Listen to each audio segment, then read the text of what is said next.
Bienvenidos al curso de narrativa interactiva. Estamos aquí en Buenos Aires en una noche de tormenta, Sí, ¿no? terrible. Se nos cae el Se cielo. nos cae el cielo, así que si escuchan un trueno terrible es porque Thor está mandándonos mensajes. ¿Me está contando una historia usted? Exactamente, ¿por qué? Porque estamos en narrativa interactiva. Así es. Bueno, acá Dan, Y acá acá Cecilia. Cecilia.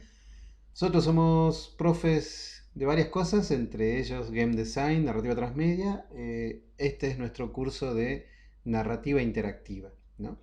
Bueno, un tema apasionante sin ninguna duda. La narrativa interactiva es hoy una de las herramientas más interesantes para el que ama escribir guiones. Ujú. Si a ustedes les gusta escribir y les gusta particularmente escribir guiones, es decir, trasladar una historia en formato visual al papel y para que después pase a ser un guión técnico y de ahí se genere una película, una serie de televisión o un videojuego, bueno, este es el curso. Este Exactamente. es el curso. ¿Qué vamos a ver en la clase de hoy?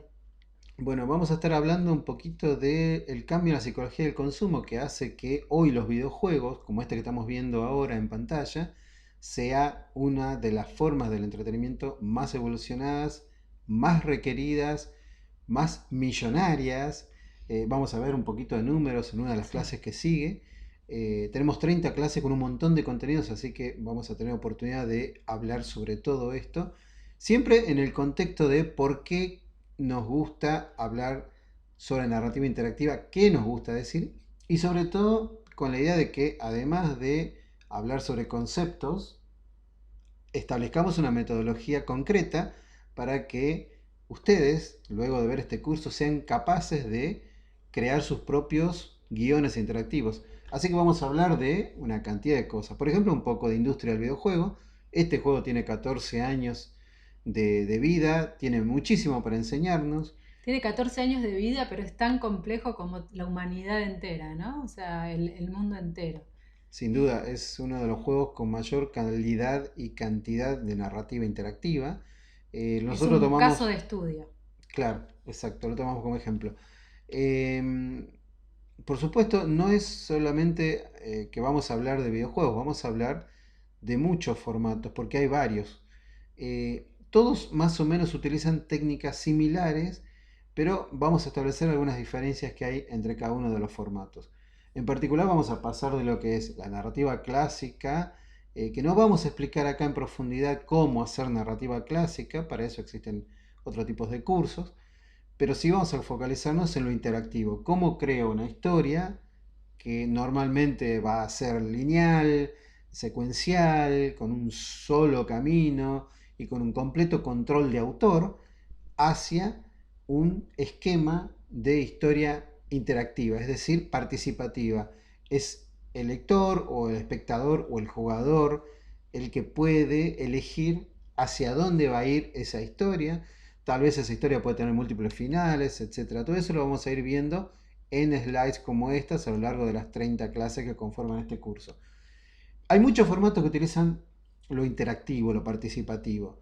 Los videojuegos es lo que El más vamos a clásico. estar usando, pero también tenemos los clásicos juegos de tablero, los juegos de rol de lápiz y papel, esos donde uno tira dados y come pizzas y se amanece bajo los relámpagos. Exactamente. Hermoso. Una noche como hoy es perfecta Perfecta, para el rol, perfecta, pero bueno. perfecta.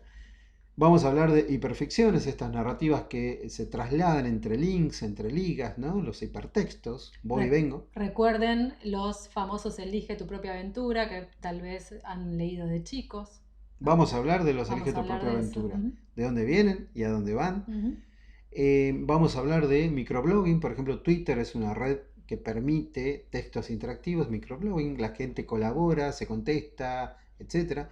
Vamos a hablar de otros formatos que pueden ser idóneos para promocionar una marca, por ejemplo, en las redes sociales.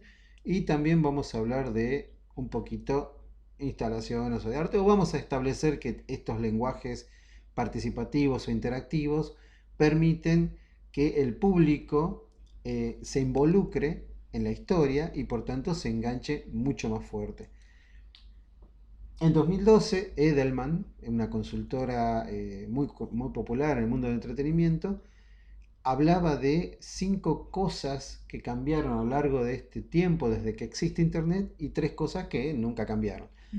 Entre las 5 cosas que cambiaron, decían ellos, acá las están viendo en pantallas, quizá la más importante es que hoy tenemos las historias de las marcas y de las ficciones que nosotros consumimos distribuidas en muchas pantallas y en muchos formatos. Todas las compañías hoy van hacia ahí, es decir, no existe hoy una compañía que no tenga algún tipo de narrativa en su marca, y esas narrativas se han ido volviendo cada vez más importantes para las marcas, porque una buena historia siempre atrapa al lector, al espectador, al consumidor o como lo queramos llamar. Bueno, entre las cosas que nunca cambian, según Edelman, están estas 3. Tenemos cada vez más tiempo, menos paciencia Cada y vez más tiempo, no sé si tenemos. cada vez menos Menos tiempo. tiempo. En realidad el tiempo siempre es el mismo, simplemente que lo gestionamos mal, creo. Sí, Estamos como muy saturados de un montón de información y cosas y justamente por eso no nos concentramos. Así que naturalmente la atención es finita, imagínense la atención en el siglo XXI, especialmente en las grandes ciudades, es mínima, ¿no? mínima. Amamos las buenas historias. Eso es desde que somos cavernícolas y probablemente cuando explote este planeta en 10.000 pedazos, todavía vamos a estar contando historias alrededor de una fogata Ujú. o de un televisor. Sí, Amamos las buenas historias porque en algún punto es lo que nosotros vivimos con nosotros mismos, ¿no? Cada uno de nosotros tiene su propia historia y nos gusta leer historias buenas que nos inspiran, que nos hacen sentir emociones, que nos hacen vivir aventuras, que nos hacen viajar a claro. mundos, Ser otro. Eso es lo que exactamente, nos gusta hacer. Además de nosotros, poder ser otro. así es. El juego, nosotros lo consideramos, el juego como actividad humana, independientemente de su formato, puede ser juego de mesa, de rol, de video, sala de escape, lo que sea, lo consideramos un mecanismo motivacional y una simulación de cosas que a nosotros nos gusta hacer o nos gusta saber. Entonces, para nosotros, el mecanismo del juego explica una cantidad de técnicas que existen para diseñar juegos y por tanto también el compañero ideal del juego, que es la historia que cuenta ese juego, la narrativa que presenta o por la que se presenta el juego. Por eso, en la clase número 2 vamos a estar hablando de aquello que nosotros llamamos estructura lúdica, que son los elementos esenciales del diseño de juegos, los elementos esenciales para que un juego sea bueno, para que sea motivador, para que realmente los jugadores que se exponen a este juego vivan una experiencia única, sientan emociones especiales, realmente estén a gusto con el juego y por supuesto sientan que a través del juego viven una experiencia. La historia que nosotros podemos agregar al juego va a complementar esta estructura lúdica y le va a dar el máximo poder de retención. Eso es lo que todos queremos como autores, como creadores. Queremos que nuestros lectores o espectadores abracen nuestro contenido, lo adoren y nos adoren a nosotros de paso. Por supuesto. Y para agregar también esta dimensión del juego, la dimensión narrativa del juego es lo que más se desarrolló en estos últimos años. Los primeros juegos o los juegos de los años 80, los que nosotros accedimos de chiquitos, tenían una narrativa muy pequeña, muy mínima, ¿no?